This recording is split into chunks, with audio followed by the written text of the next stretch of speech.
Bonjour à tous et bienvenue sur ma chaîne Crypto pour les nuls. Aujourd'hui, pour ma première vidéo, je vais vous présenter le Bitcoin. Mais avant de parler du premier cryptoactif à utiliser la technologie de la blockchain, je voudrais revenir un tout petit peu en arrière pour vous parler des monnaies traditionnelles. Il y a eu d'abord historiquement l'or, encore reconnu comme une réserve de valeur. Depuis la fin des accords de Bretton Woods en 1971, où les États-Unis ont décidé que leur monnaie, le dollar, ne serait plus adossée à l'or, mais déterminée par décret, c'est-à-dire par l'autorité centrale de l'État, c'est ce qu'on appelle une monnaie fiat. La confiance et la valeur de la monnaie reposent donc sur celle que l'on donne aux différentes autorités centrales, autrement dit les États souverains. Aujourd'hui, lorsque l'on paie en carte bancaire ou en virement bancaire, nous faisons appel à un tiers de confiance pour valider la transaction. Pour s'assurer qu'une transaction soit bien validée dans un monde digital, ce registre est centralisé au sein des banques et il garantit que les transactions ont bien eu lieu. Sans ce registre qui garantit le bon déroulement des transactions, un vendeur pourrait dire qu'il n'a jamais reçu son argent, même si le paiement a été réalisé, et inversement, un acheteur pourrait dire avoir payé sans l'avoir fait. Ce problème se nomme double dépense, ou double spending en anglais.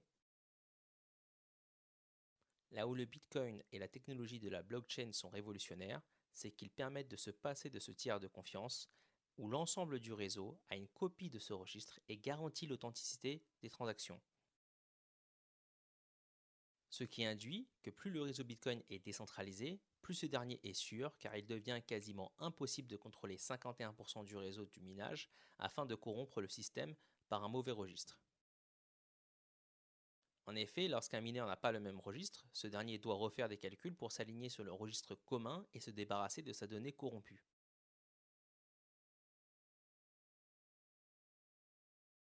Au bout d'un certain nombre de transactions, cela crée un bloc sur lequel de nouveaux calculs sont effectués pour le sceller et s'ajouter aux autres blocs pour continuer ainsi à former la blockchain.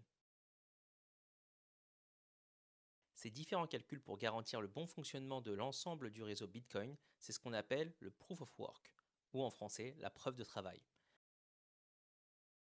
Les mineurs sont rémunérés en Bitcoin pour le travail effectué.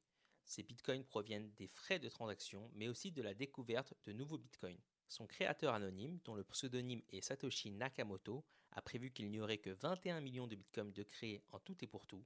Aujourd'hui, plus de 18 millions de Bitcoins ont déjà été minés et le dernier le sera aux alentours de 2140. Le registre Bitcoin de transaction est public et offre un semi-anonymat, c'est-à-dire que l'on peut voir l'ensemble des transactions qui s'opèrent sur la blockchain entre les différents portefeuilles, mais nous ne pouvons pas savoir à qui ces portefeuilles appartiennent. Bitcoin poursuit donc la révolution qu'Internet a permis, nous le constatons tous les jours. Dans le monde d'hier, par exemple, seuls les organes de presse officiels pouvaient diffuser les news. Depuis, on voit l'apparition de blogueurs et autres youtubeurs qui participent aussi à davantage de news de manière décentralisée.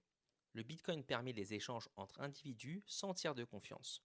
Ces échanges sont garantis par l'ensemble de la communauté. Certains vont même l'appeler la monnaie d'Internet. Merci de m'avoir suivi. Sachez que si vous êtes intéressé par le trading, j'ai également une deuxième chaîne consacrée à cette activité.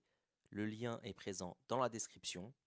Autrement, si vous avez apprécié mon travail et vous souhaitez me soutenir, merci de liker la vidéo et de vous abonner à ma chaîne.